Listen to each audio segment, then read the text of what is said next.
100 years from now, we're going to look back on this moment and say that was the beginning of the truly digital era. In the past 3 years, we've seen and experienced the biggest changes to work in our lifetime. AI is going to free us from a lot of those mundane tasks. The whole concept of creation is flipped.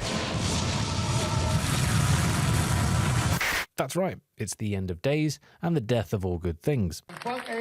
AI video generated software Sora 2's most recent update was released about a week ago from time of recording, and yes, it's already started to literally break down the internet and soon any resemblance of reality altogether. I'm sure you've seen videos like this popping up on your shorts feed. Well, I tell you, that 71 car was dancing all night. We got a little loose coming out of Ford, but she held on, baby. Yo, guess who I just bumped into in Havana? Thought he was on another planet. What? I'm sure it's great fun to make this kind of video. There are some funny ones, but they do lose value for me pretty quickly after the first watch.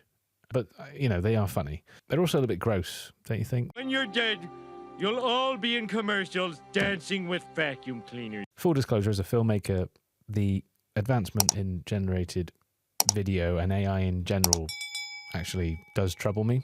I've spent many a year honing and developing the skills driven by passion and purpose. And although I never made the heady heights or what we would call the degenerative lows of, say, Hollywood or Netflix, I'm still doing it despite a load of setbacks, so I must be doing something right. But now it seems those days are well and truly numbered, which is not a fun idea for me, but yes, in the macro, that's a me problem, and I don't expect you to really care about my particular situation. You lose! Good day, sir! I do think, however, that when we zoom out a little bit, it isn't just a me problem, it becomes a we problem, or an us problem, let me rephrase. I mean, think about it. Where do you get your news from these days? Where do you get your entertainment from? In an era where people use the internet to bank, wank, fall in love, apparently, and everything else in between. As a millennial, I grew up in a time before the internet was in literally every aspect of our lives. I remember the long, long ago, and it was a much more tangible time. We had genuine connection with people, the people around us, the people we loved. We used to watch trailers and get excited about albums and songs, and connectivity wasn't something in the clouds or at the end of your thumbs or your fingertips. With the internet, and in particular social media, in the last sort of 10 to 15 years, more so, but I think it's always kind of been a thing, has become a place to hold up a mirror to society, both for the better and detriment, I might add. YouTube, Facebook, if you're over 50 these days, these have become places where you can find alternative voices and views from the mainstream, again, for better and for worse. A lot of what I talk about on this channel is basically the result of the fractured society that we live in, how the polarizing nature of modern day life is forcing the entertainment industries to become more sterile, or milquetoast, if you will, in order to try to appeal to everyone and to try and, you know, make an impact. Of course, the more you do that, you appeal to lesser and lesser people. And so the more the mainstream waters itself down through self and government-sanctioned censorship, the less appeal they have. And that's pretty much why films, TV shows, video games feel hollow and disjointed. I'm out. And it really doesn't take a huge leap to see how AI-generated video is going to be mistreated and misused to sow the seeds of doubt and mistrust. I caught a video from Tim Pool, IRL, recently. If you don't know who Tim Pool is, he's the Civil War. Civil War. War. I'm the Civil War guy. He's pretty good at presenting an alternative look at the day's news, not without his critics, but then who is these days? He had this to say. These videos are they look real. They're indistinguishable. By this time next year, they will all be indistinguishable and easily made. And you know what? I don't think he's wrong. AI art isn't particularly great, in my opinion. And I believe that's where the term AI slop originates from, which is basically having to go at AI because it has a certain look and feel. And I for one, don't like it, and I just don't use it.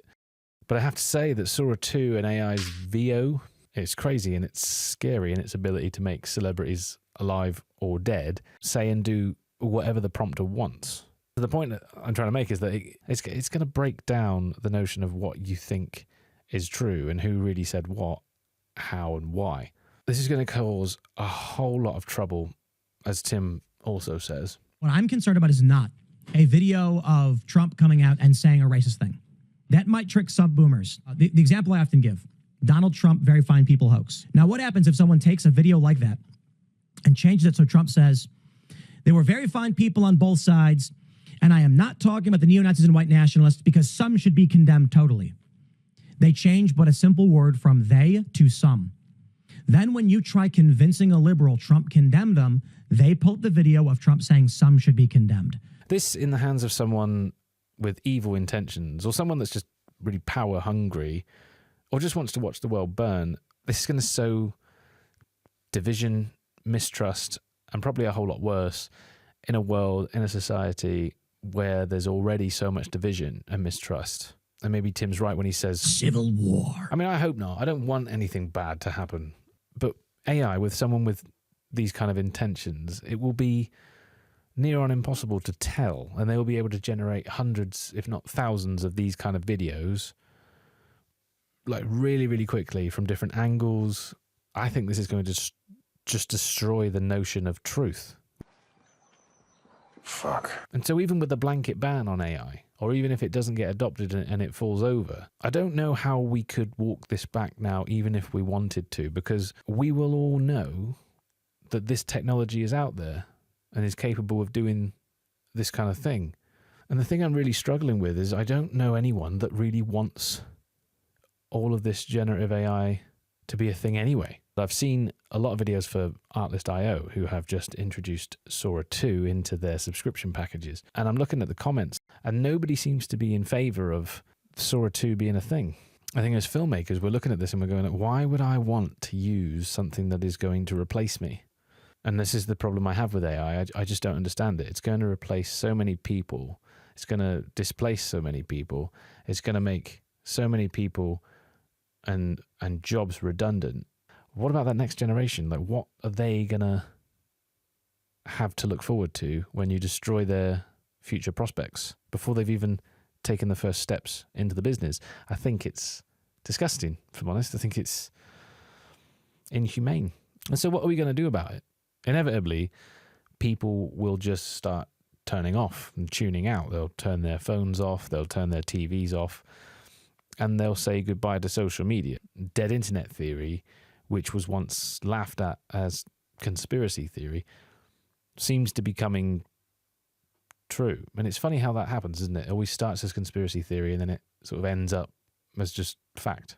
Yeah, boy. So if you don't know what dead internet theory is, essentially it's that the internet, particularly social media, will just become AI bot-generated content, which will generate comments from bots, which will be read by bots and replied to by bots over and over and over again, but there won't be any humans involved. Basically, LinkedIn. It will become LinkedIn. The whole internet will be LinkedIn. AI companies like OpenAI and Meta are increasingly shifting their focus to short-form video. Of course, it will start with shorts and reels, but as these models get smarter, quicker, and more adopted, it will move into the long-form content, stuff like what you're watching right now. And then that really is the end for people like me, you know, content creators, people that make their living from commercial video, but also social media. If we even get that far before people tune out altogether from socials, because the growing doubt and mistrust that AI-generated video will inflict on you, the viewer, you, the audience, and people like me, creators, it will push us to our limits. Are you going to be able to trust that I'm actually who I am saying what I'm saying? Am I going to be able to trust that you are watching and commenting? And are the advertisers going to be able to trust their advertising spend is worthwhile when however much percentage of these platforms will be bots? That's why, you know, YouTube and platforms like that, in my opinion, are ramping up the amount of ads you see, is because they're trying to cash in now because they know these platforms are going to fall over sooner rather than later. Essentially, it's the end of days and the death of all good things. So maybe it's time to get in the pod and eat the bugs. Nah. Fuck AI.